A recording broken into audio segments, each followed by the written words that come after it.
If you're looking to explore anime tourism beyond the usual visit to Akihabara and want to broaden your horizons on what anime fans can experience in Japan, this video is for you! I'll guide you through exciting anime-related activities including events, pilgrimages and shopping, highlighting must-visit locations along the way.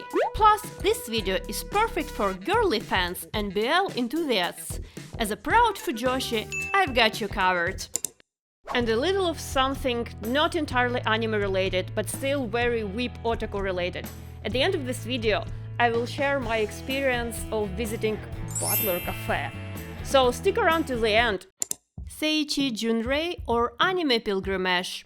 A lot of anime locations exist in the real world, and these locations tend to attract anime fans. In Japanese, it's called Seichi Junrei, pilgrimage to sacred places. Luckily, a lot of anime locations are located around Tokyo. I visited Shibuya Sky, which, in my opinion, offers the best view of Tokyo. Almost immediately, I got a message pointing out that this spot is where Gojo Satoru unleashed 200% of his hollow purple in the manga. It makes perfect sense. These locations gives you a clear viewpoint to aim anywhere. Look how small Shibuya crossing is! I was filming around Shinjuku, where my favorite Hypnosis Mic division is from. They rapped near Hanazono jinja in the first season of the anime. Some series take you on pilgrimages further away. For instance, the Haikyuu pilgrimage led us all the way to the northeast Japan. I even made a video about it. There are dedicated fan maps for anime pilgrimages, so you can easily track down locations where your favorite shows took place. Perfect for recreating those cool TikTok videos, though I haven't made one myself yet. Anime shopping. Anime stores in Japan are very common. The most popular one is Animate. The biggest Animate store in the world is located in Ikebukuro. While it's cool, it can be overcrowded, so you don't necessarily need to go there. You can visit smaller Animates closer to your accommodation. I recently stayed in Shinjuku, so I went to the local Animate where the goods I wanted weren't sold out and I could buy them without lines. Just Google Animate near me and you probably get a store close by. Just to be clear, I don't hate Anime Ikebukuro, it's the opposite. It always has bonus exhibitions with art of my favorite mangakas, so even if I don't buy anything, I go there as into the art gallery. But sometimes shopping there can be really time-consuming. If you're looking for manga or art books, you don't necessarily need to buy goods in anime shops. Go to any bookstore. They sell a lot of manga and anime magazines. A great example of a bookstore is Kinokuniya Shinjuku main store. It has a whole floor dedicated to manga, art books and illustrations. Another benefit of buying manga in bookstores is that promoters often decorate shelves in a very unique and interesting ways. Sometimes it's just fun to see what they come up with. Jump shops. One Piece, Jujutsu Kaisen, My Hero Academia, Haikyuu and many other popular titles were published in Jump magazine, and that's why all series from it have separate shops around Japan. The most iconic one is located in Shibuya, which greets you with Luffy from One Piece and Jujutsu Kaisen's Shibuya Incident arc wall. Because it's in a very touristy part of Tokyo, it could be challenging to get goods you want there. I like to go there for window shopping, but most of my Jump goods I bought in smaller Jump shops. They have a lot of those around Japan. Oshikatsu goods. Oshikatsu is a Japanese term that refers to activities dedicated to supporting and celebrating one's favorite idol, celebrity, character or fandom. The word oshi means favorite, or someone you push or support, while katsu is short for katsudo, meaning activities. You can buy ita bags and cases for your merch in anime shops, but also a lot of goods at more affordable prices are available in 100 yen shops like Daiso and Can-Do. Second-hand anime shops. Japan is home to many used goods shops, and some of my favorites are located on Otome Road in Ikebukuro. Here are my top picks. Yaoi Dungeon, also known as the K-Books Otome store specializing in boys' love characters. K-Books Live Pavilion, perfect for picking up second-hand Idolish 7 and other anime idol merchandise. I bought my Momo-chan there. K-Book's Jump Characters shop, a heaven for fans of Shonen Jump series. Mandarake stores. Both the Ikebukuro and Shibuya locations are treasure troves for collectors. You can often find great deals at these stores, but be cautious. If you're a fan of a particularly popular character, their second-hand price might be higher than expected due to what's called a popularity tax. Not sure which store to visit? Try googling K-Books followed by your fandom or series name and you'll find the address and store information easily.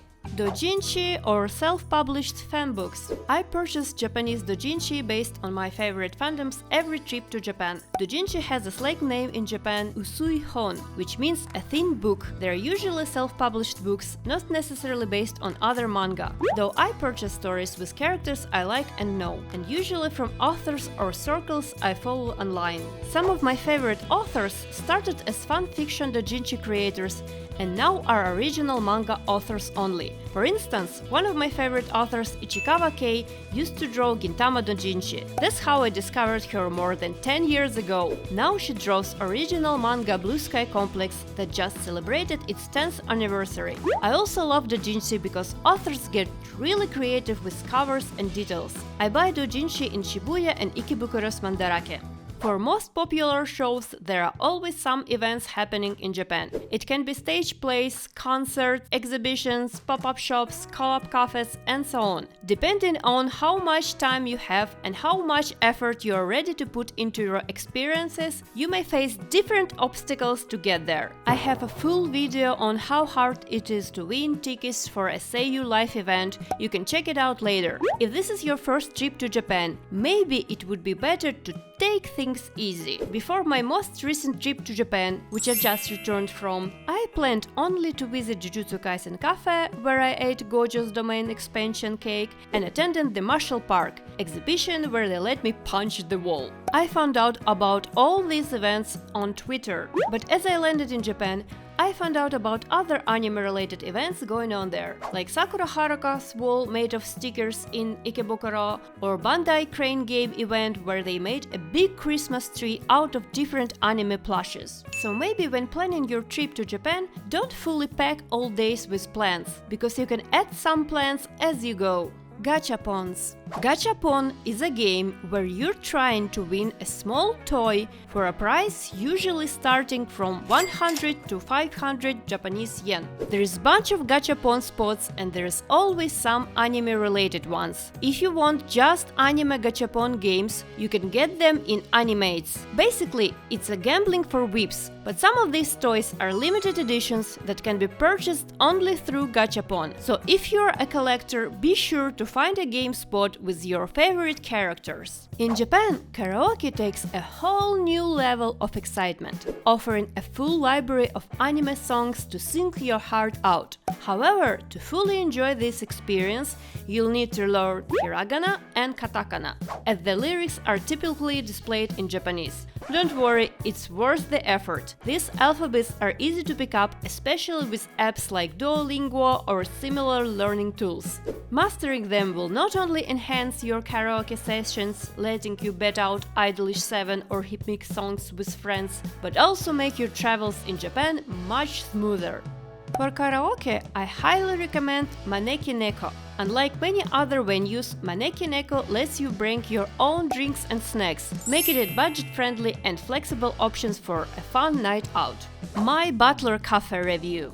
Unfortunately, I wasn't allowed to feel inside the Butler Cafe, as I visited as a regular guest. However, my human self recorded an honest review of the experience just for you. So I went to Butler Cafe called Swallowtail. It plays in Otome Road in Ikebukuro. Talking about Butler cafes, like when people talk about Akihabara, they usually talk about Meido cafes. So they're like, the opposite sides of coin. And I've never been to a Meido cafe, but from what I saw online, it's like they're very, very more keen with you. I think with Butlers, it's the opposite. They are not intrusive at all, you know what I mean? They kind of very nice. So like you have a limited time you can spend in a Butler cafe. You made reservations, you should arrive in time because you will not be able to prolong your time if you're late. The two people will meet you at the entrance. They confirm your reservation and then they see you off through the hall. And like there was an older butler who's like, I think Tencho, the main guy there, who's like the butler owner. And the second butler was a young guy, and he took my backpack, he took my jacket, they saw me off to my seat, they hold my chair, they put a napkin on my knees, which was very nice. Then they explained you all the rules. I can speak Japanese, but unfortunately I cannot read Japanese. It's a common issue, come on guys. Okay, so they gave me an English menu. You have to order at least one set. You can order extra stuff if you're rich enough. I'm not rich. Actually, it was very interesting. We, at the end of the day, we had two butlers. One was a very nice, young, cute, kind of moe cute guy. The second one was like, he had vampire energy. Like, I thought he wasn't alive for a while. I mean, I don't know, was it his makeup or his, like, I don't know, infernal behavior, because he was very, very pale with red lips. He seems like a guy who watches you sleep, you know what I mean? And I'm not dissing him, it was very interesting, but I was a little bit scared of him. Anyway, I still enjoyed it a lot. Oh, you had a bell to call the guy in case you need of anything. Call the bell and they will come up and pour you a tea.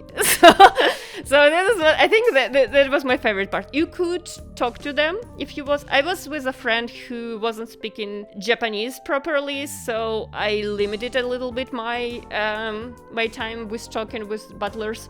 It still was entertaining a lot, and I've noticed it a lot. Like inside, it's more Western design. They have like a chandelier, you know. They have furniture. They like again all their dishes were like very from Western culture.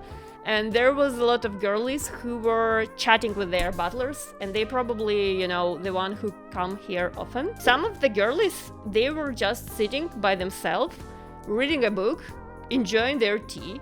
Sometimes, like when the butler come up to them, they were just like, that's all, and and then they just keep reading their book, enjoying the tea. And I kind of understand the vibe, you know.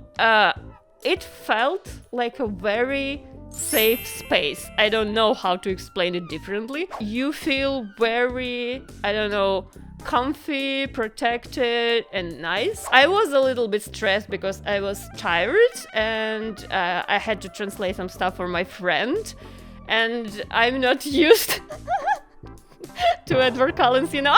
But at the end of the day, I'm not sure this is a place when I go, you know, as a regular, but I definitely like it. I think it's a place where you can go with your mom because everyone's so polite and nice, and everything is so chill and cute. Yeah, this is my review. I hope you enjoyed it. Thank you for watching it, and back to the character mode. Hey, you! Yeah, you! According to my analytics, nearly 90% of you watch this channel without being subscribers. I want to reach 500 subscribers by the end of the 2024, so please subscribe for more videos. My next trip to Japan is set for February, and I have just started sharing stories from my most recent trip. Smash that like button and tell me what you want to do in Japan as an anime tourist in the comments. If you want more tips on traveling to Japan, watch one of these videos. Thank you for watching this video, and I will see you in the next one.